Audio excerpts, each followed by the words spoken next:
2005. We're at the Atlanta History Center in Atlanta, Georgia, with Harry Morgan Baxter Jr. and his daughter Amy Carpenter.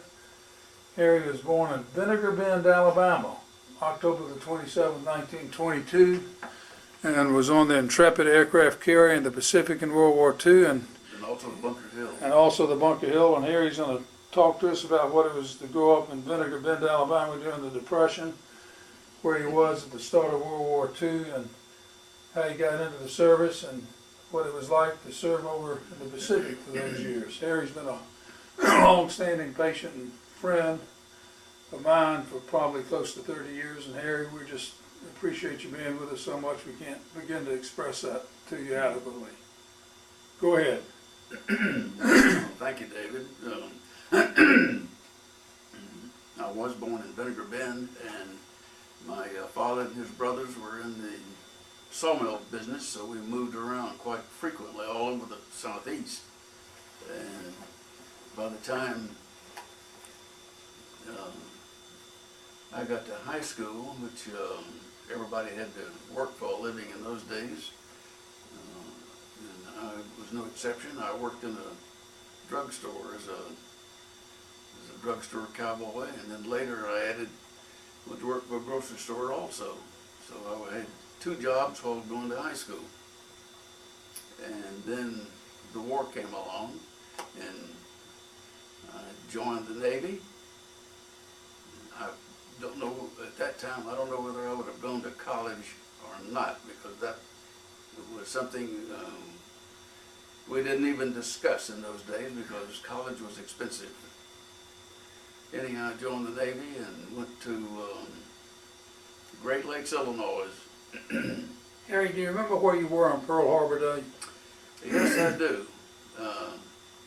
I was dating my girlfriend at Coker College in Hartsville, South Carolina.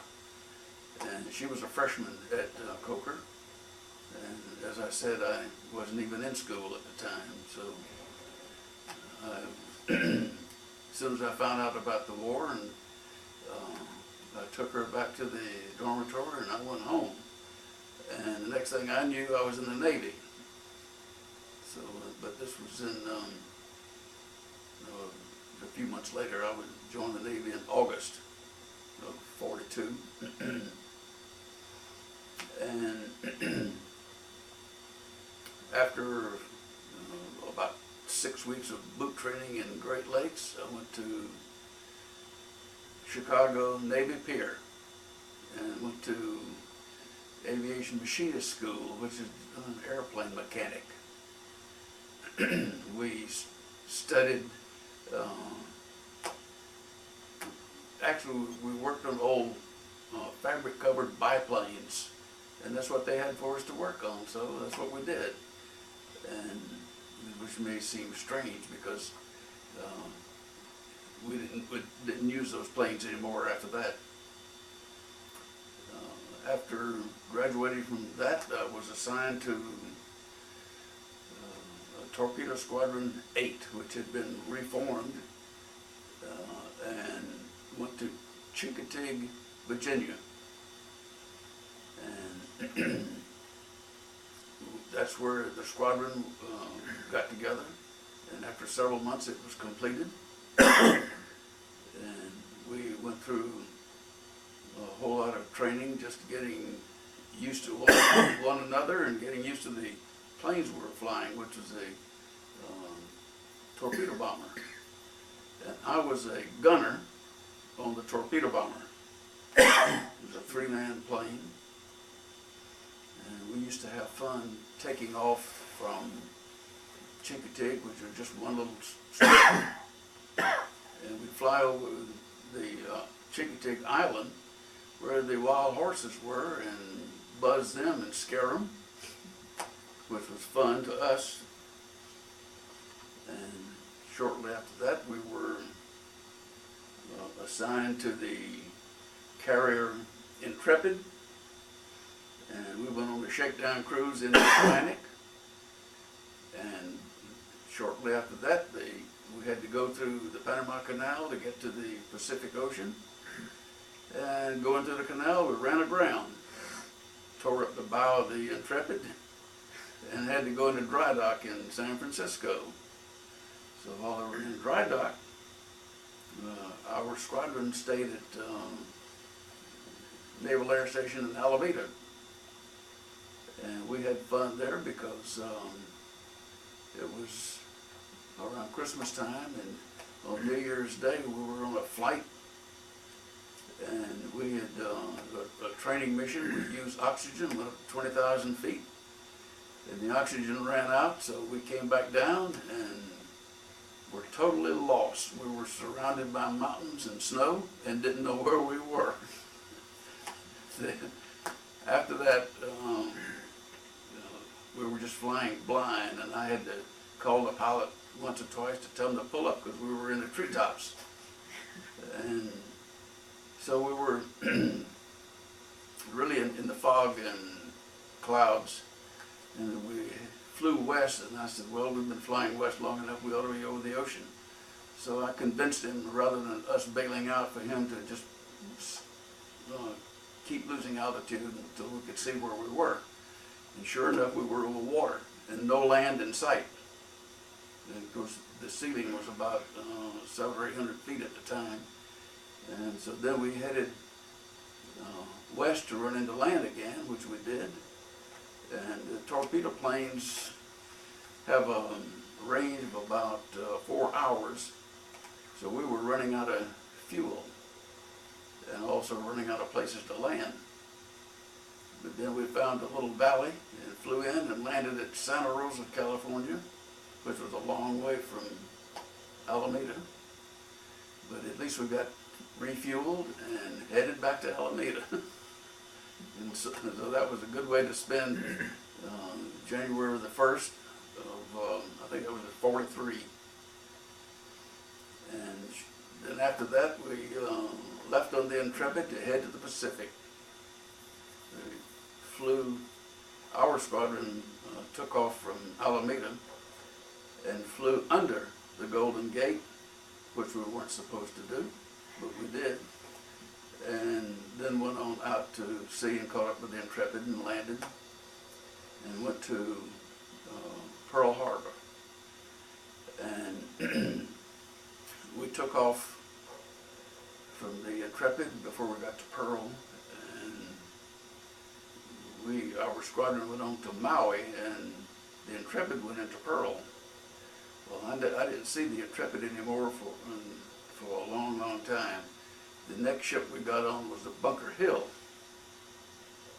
and we got on the Bunker Hill in Hawaii, and that's when we went out into the Pacific, and I don't recall which came first, but we made several torpedo runs on ships, and I recall one of the first torpedo runs that, and keep in mind, as a turret gunner, I was flying backwards, and my job was to keep enemy planes off of our tail. And so we were making a torpedo run on this ship, and I could see all the streaks going by me, and they were thick all around, and I thought, golly, if those are tracers, then we pack our tracers 1 every 5th bullet. And I don't know how many bullets are out there, but the tracers were thick, so it had to be extremely thick. But we didn't get hit. We dropped our torpedo, and I don't know where it went, but torpedoes didn't work so good in those days, so we quit using torpedoes. We made bombing runs. We did quite a few of those, just almost as a dive bomber. And one trip, something funny that happened. The pilot stuck his head out too far out of the cockpit, and the wind jerked his helmet off. But the helmets we used then were little cloth helmets with big earphones in them, and so he lost all communications in because he couldn't hear anything. Well, my turret is sitting backwards, and right outside is the aerial. And I looked outside, so I saw something flapping there, and so I opened my window and reached out and got his helmet, which had caught on the antenna on the side of the plane. And I pulled his helmet in, and I looked at it, and he had already called and told us that he had lost his helmet outside. So I handed the helmet down to the radio man. I told him, I said, hey, crawl up through the tunnel and give this back to the pilot. So he did. And then when the pilot saw this helmet being shoved to him, well, he thought, hey, one of the boys is just handing me his helmet. But he opened it up and looked, he saw his name in there, and he said, where the hell did you get this?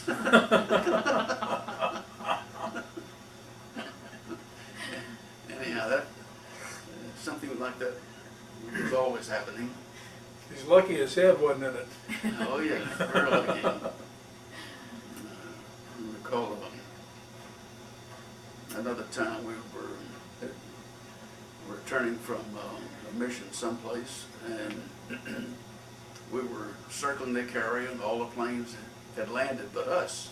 We kept getting wave offs, so we couldn't figure out why. And then after all the planes were landed, they brought us in. Well, on a carrier they have you have a tail hook that catches a cable, which is the arresting gear, and stops you.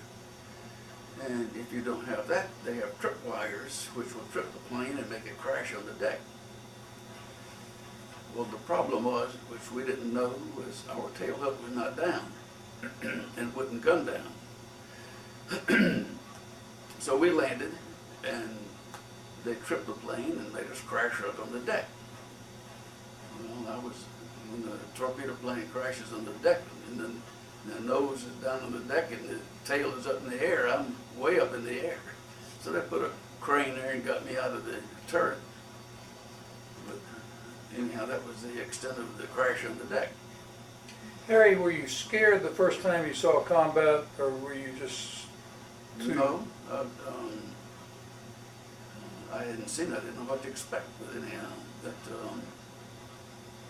we, in all the missions we flew, and I flew 37 combat missions. We had gunfire, flak, and if you ever heard stories about flak, these little puffs of black smoke all around you, and you worry you're flying through it. And our plane got hit quite a bit, but I never got hit. And it was just something to expect. It got where you just ignore it and go and do what you're supposed to do. I don't know, one or two cases I saw people did get scared, and I don't know what happened to them, but they did. But most people did not. They just, like I said, they ignore it and go and do what they're supposed to do.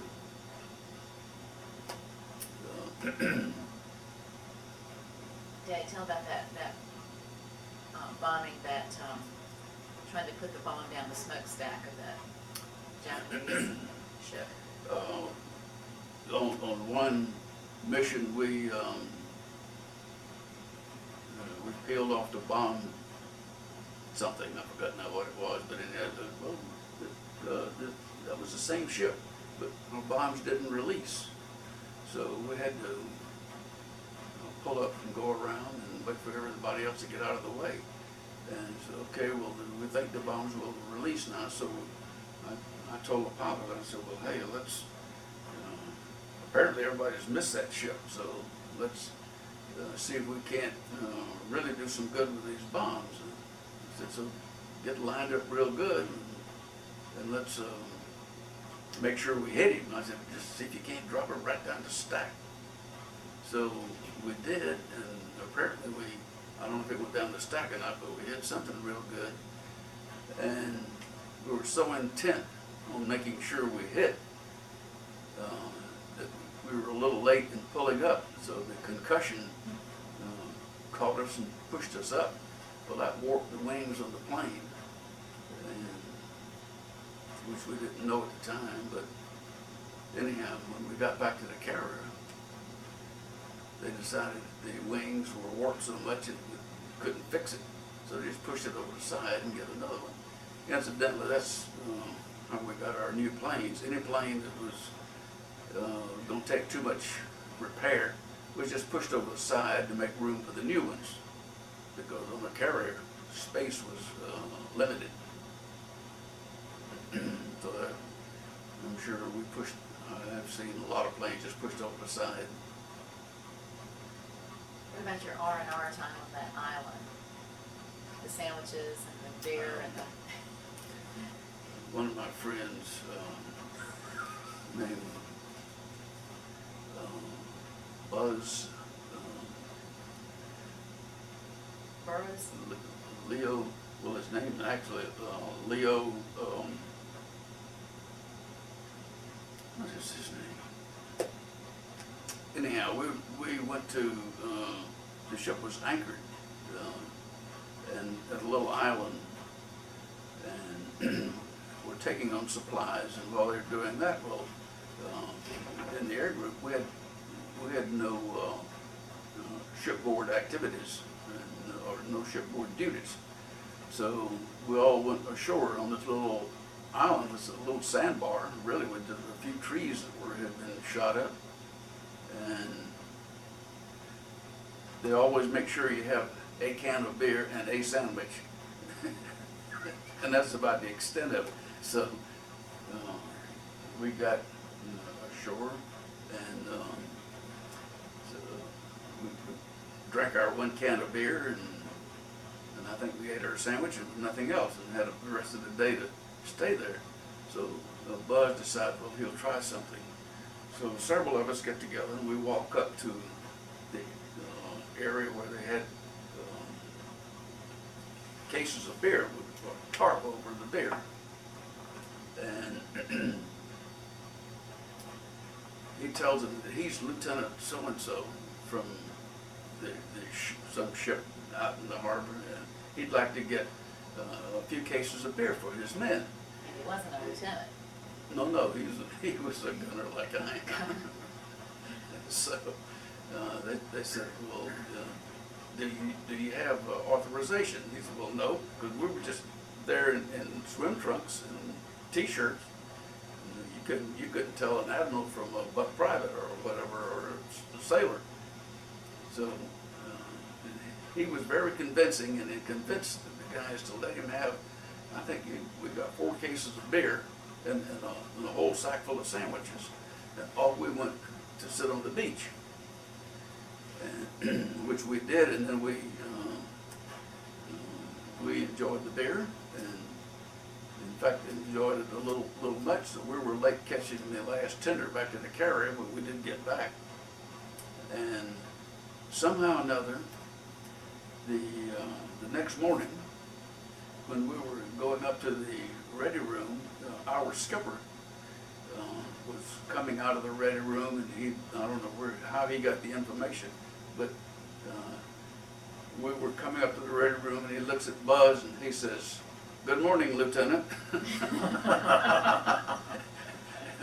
that was the end of that story. He knew all about it, but he never did anything. Anyhow, that was fun. I told Buzz, impersonating an officer, I said about, well, at a reunion one time, I said, you just be now, just about time to get out of Portsmouth if they had caught you. But anyhow, we had fun.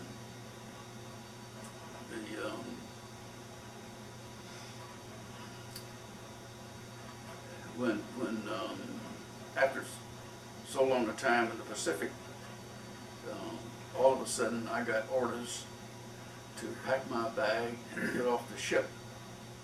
And just follow orders. I packed my bag and got off at a little place in the Admiralty Islands, think in the Nanos, in the Admiralty Islands. And so I was assigned quarters in a Quonset hut and had no duties, just sitting there. So I would satisfy my time by going to the beach and looking for pretty shells and trading mattress covers to the natives, and that they would give you the shells and I'd give them a mattress cover. Anyhow, that's how I got a lot of the so-called shells that I brought home, but anyhow.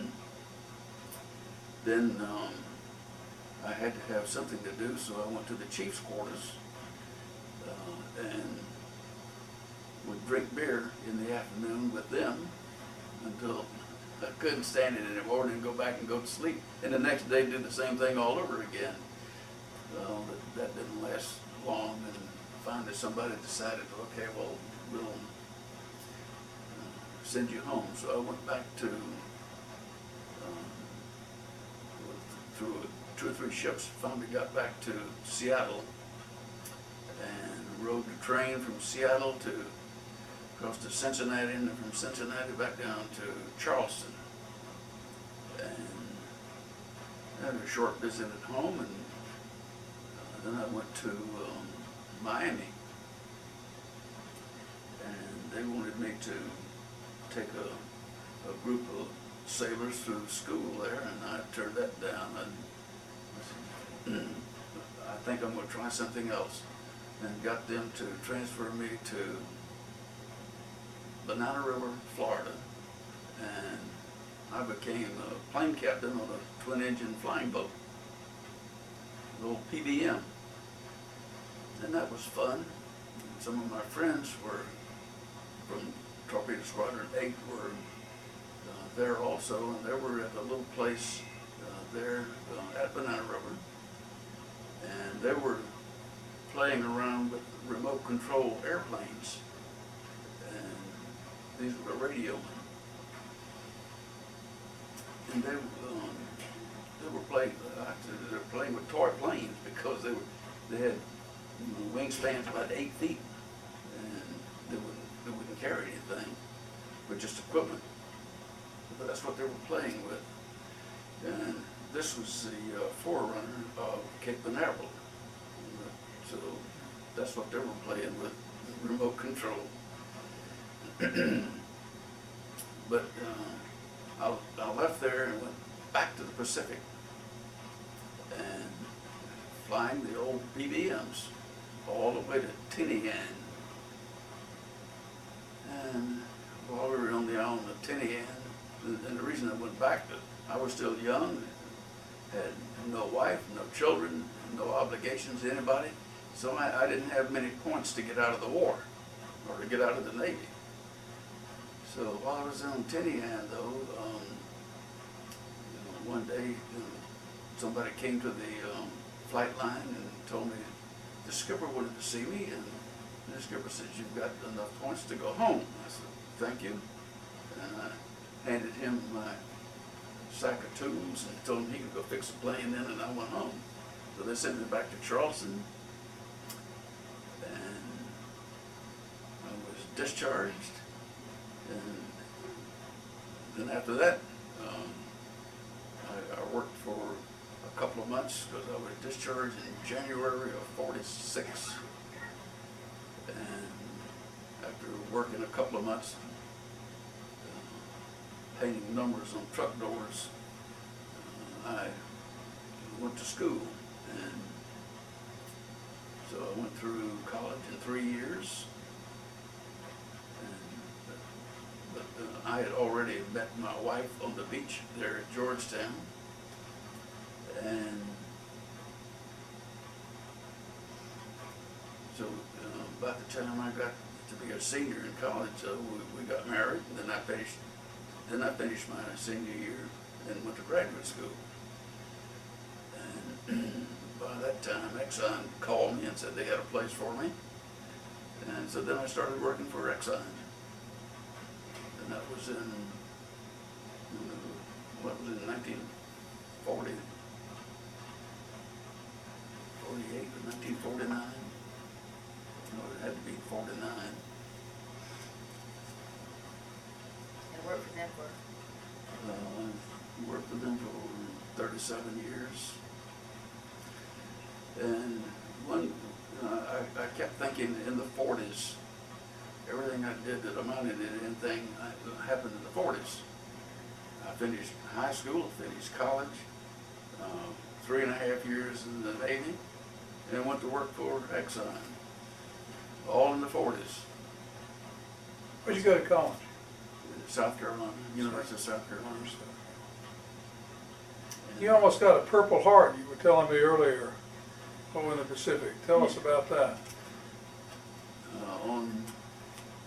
At one point when the carrier was under attack and they blew jumbo quarters, and everybody was running and had to run to their station. Well, my station was the ready room, so I had to get out of my bunk and run up a flight of steps to even get to the hangar deck. And my foot slipped on the ladder and my shin hit that steel step, and it bled, and it was bleeding so that I couldn't stop the bleeding. Well, I ran onto the ready room and sat there until the emergency was over, and I thought, well, they dropped a few bombs around and we got splattered, and I'll just wait until I think all of the injured have been taken care of in the sick bay, then I'll go down and get somebody to put a bandage on my leg and stop the bleeding. So after a while I went down and got a corpsman was fixing my leg while another one was writing down my name and serial number and all this stuff. And I said, "What's that for?" And he said, "Well, it's for the Purple Heart." I said, "Well, thank you, no," because I was embarrassed because the other guys there had really gotten serious injuries and all, and here I was, I'd skinned my shin on the step. But anyhow, so I did not get the Purple Heart. Harry, what was it like to be under attack on the carrier? Was it a fearful experience, or again just doing what you had to do?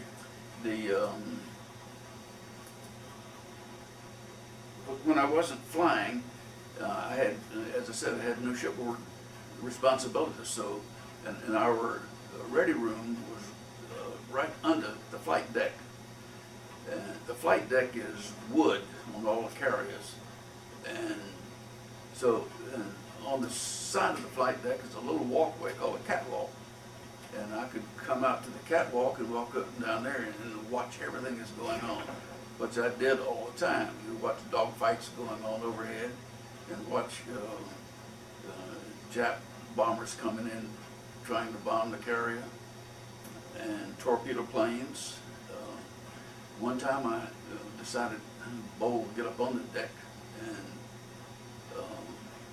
a Jap torpedo plane came and went, flew, had to pull up to fly over the deck to keep from hitting the ship. And our 5-inch guns were firing point blank toward that plane, which couldn't have been more than 500 feet in front of it. One of the shells came out of the back of that 5-inch gun and went zooming by my head, and I said, "Hey, I better get back in the ready room."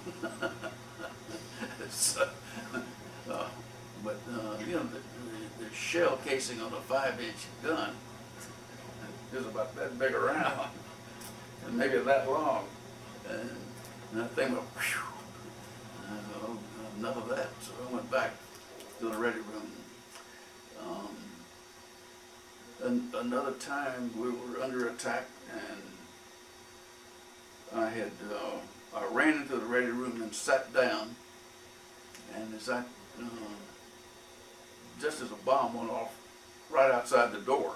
Well, it hit the water line and exploded, and some guy wasn't in our squadron, but he had to get out of get away from where he was. He ran into our ready room, as he was coming through the door, shrapnel went right through him, and so he was caught in the door, and somebody caught him and took him on down to the sick bay. But I don't know whether he made it or not, but a big hunk of shrapnel, about that big, went right from the backside right on, came out the front of him. And then we, since our ready room was right under the flight deck, and as I tell you, when planes crash on the deck, and it's a wooden deck, the propellers will slice right through the wood, and I've seen several propellers in our ready room just come right through the ceiling. So, I mean, that was almost a common occurrence. Did you lose many friends in your squadron? Yeah, I must have been, I don't know whether I was lucky or unlucky, but all of the guys around me didn't make it. Why don't you hold that up in front of you, just in front of your chest? Hold it up in front of your chest. Now that's your squadron on what, That's the squadron. and what aircraft carrier is that? Well, this is on the Intrepid. That's on the Intrepid. We were brand new. And this is your combat missions that you all flew, Yeah. that you flew 37? Yeah, and this scoreboard was on the Bunker Hill, On the Bunker Hill, okay, and the Bunker Hill was the carrier I was on most of the time. most of the time. Which battles were you in the Pacific? Were you in the Battle of Leyte Gulf, or? Here, I have a record of that, which And you have all the signatures of all the squadron members on the back of that photograph. Good.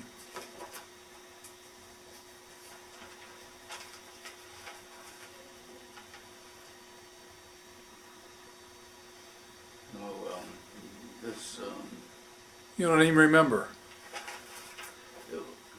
everywhere from the Truk Atoll all the way to Tokyo,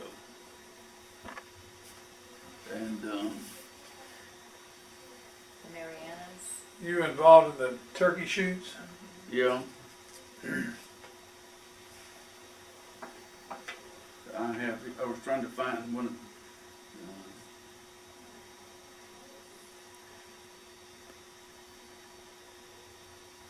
The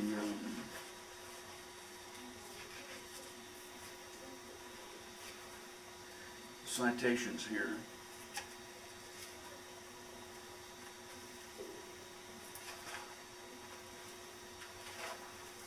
I guess these two citations that will tell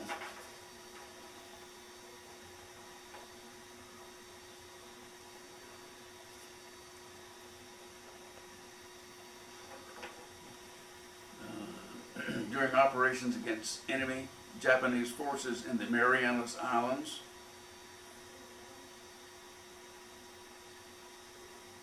No, that's just the Marianas. I thought it told all of the islands, but it doesn't. But anyhow, I don't think I missed any of the islands out there, because we were from February to August, and one interesting thing that I do remember, the carriers were faster ships than the rest of the ships in the fleet, and when we got to the Philippines and Formosa and Japan, the carriers, our planes would make raids on somewhere in the Philippines one day, then we'd go back to the carrier and sail north and make raids on Formosa and some of the islands, like the Bonin Islands, Chichijima, Hahajima, and Iwo Jima. Those were strongholds of the Japs because that's what they use that as a platform to reach further into the Pacific or out of the Pacific. But we would do, we would bomb these things one day, and then the next day is somewhere else. That one day would be the 5th Fleet, the next day would be the 7th Fleet. And I guess the Japs thought they had 2 different fleets, but it wasn't. Some of the planes were different fleets, but the carriers were the same. Do you follow what I'm saying? Yeah, just realign you. The battleships were so slow they couldn't keep up. That's why we don't have any more battleships. Did you come under kamikaze attack?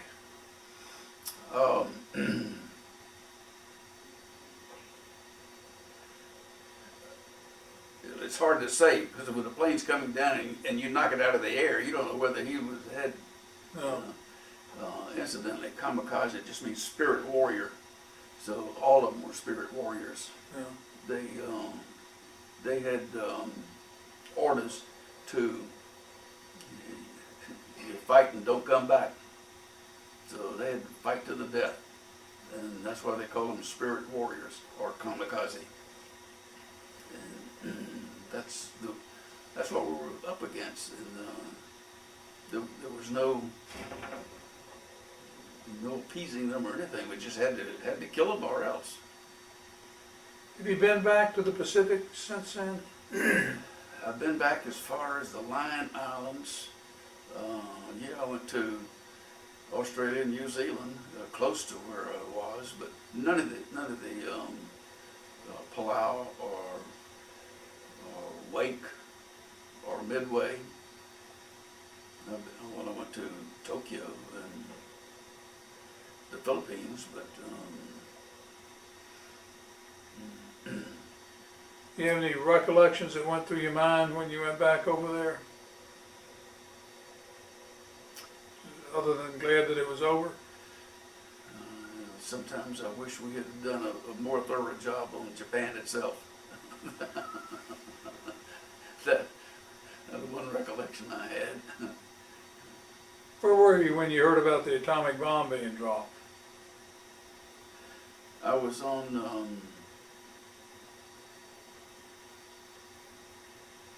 let's see, where was I? What was the date of that? It was August. I think I was in San Francisco or Alameda. San Francisco and Alameda, the same thing. You remember how you felt when you heard about it? Felt good. Went out on town and celebrated with everybody else, dancing in the middle of the streets, and some of them even into the water fountains. I didn't go that far, but that did happen. Let's see.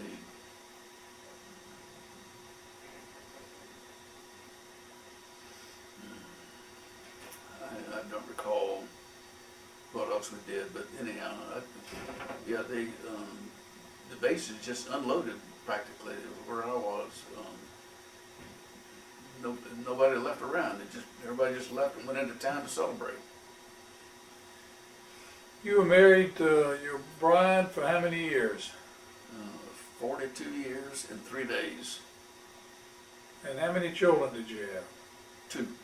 2 children, 2 daughters. 2 daughters. And Amy is one, the oldest, and Cindy, the youngest. And they both live near me. And as Amy told you, she has one son who is a freshman in high school. And Cindy, the youngest daughter, has 3 children. The oldest is second year cadet at West Point, and the other 2 are high school students.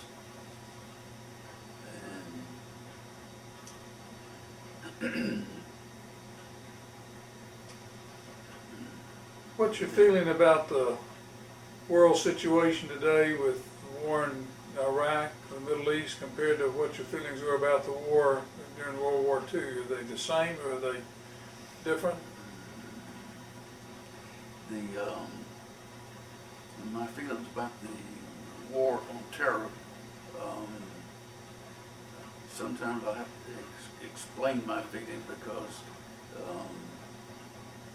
I feel that all the terrorist activities are carried on by Muslims, and therefore, until the Muslims, the friendly Muslims identify themselves, I have to consider all Muslims as terrorists. And my children don't like for me to say that, but I have no way of knowing who's a terrorist and who isn't. But anyhow, I'm sure some Muslims out there are good and have no ambitions of becoming a terrorist, but I can't tell which ones are which. So they've got to have some responsibility in letting us know who is and who is not a terrorist. We shouldn't have to go out and determine it for ourselves. Do you think when the war broke out in World War II in October of 1941, some of the things I've read suggested that before Pearl Harbor, up to 75–80% of the people in the United States were still isolationists and didn't feel that we should be involved in the World War that was in Europe and the Pacific. And today in the United States, a lot of people don't feel we should be involved in the Middle East very much, unless they come over here. Any feelings about that? Oh yes, we have been attacked, and as witnessed by the bombings on,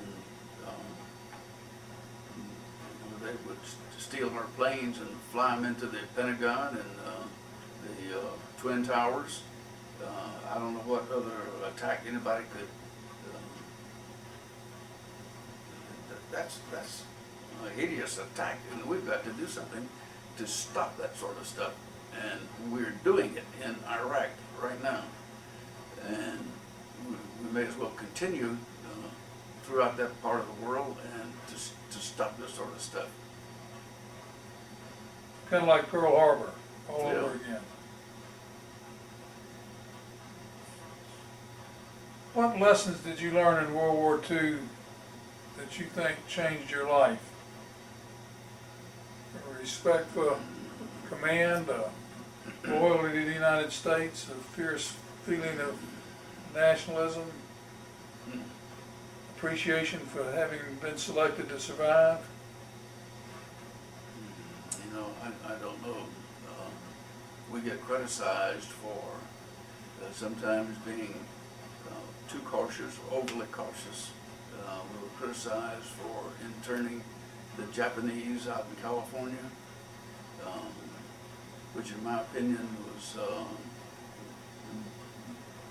hindsight saying the wrong thing to do, but at the time it was the right thing to do because we had no way of knowing which Japanese were going to nail us to the wall. And like I said, as to date, we don't know which terrorist is going to, which Muslim is going to nail us to the wall. We have to figure it out ourselves because they don't tell us. And so we have to do the best we can. It's not that we're trying to annihilate a race of people or something, but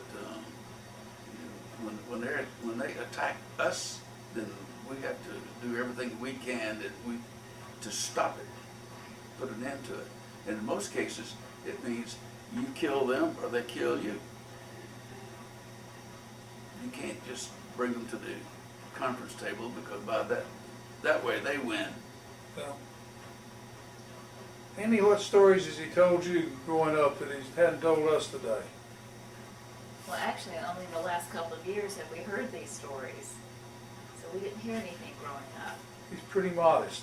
We had the Bunker Hill produced an annual, which we have one of those, and it's like a college annual, but it's all the pictures of the operations, everything from food service to the flight line. And I loved getting out that annual and going through the pages and just it's the description of all the battles for that particular year, one year that we have the annual. And we know that Daddy we were always fascinated with his medals, and one of those is the Distinguished Flying Cross, but we never could find out how he received that. It was a very prestigious medal to have, and he would always say, well, I got it by going to work every day. Really got it by showing up. These medals, that's right. These medals weren't, I didn't receive them until 3 years after I got out of the Navy. Then they'd ship the medals to me. And that's why I have all of these citations here, which they, are boring reading, but anyhow. Probably only to you. Well, I can't even read through one of them, but it's boring. I just think it's amazing that an 18-year-old, and that's young, all these young people, and what they did for us and the sacrifices that they made. Gary, you've got a couple more minutes. Do you have anything else you'd like to say? I can't. Future generations? Oh, no, they'll, the future generations will take care of it, I guess, but I don't know. I don't think I have anything else to add to the story. On behalf of myself and my generation and Amy's generation, we all appreciate you more than you'll ever know. Well, thank you. We thank you for being here and sharing part of the history of this country with us.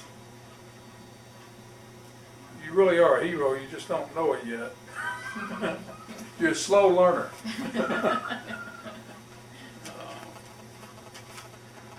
I don't know of anything else in here that would be of interest. Well, we'll just say we enjoyed having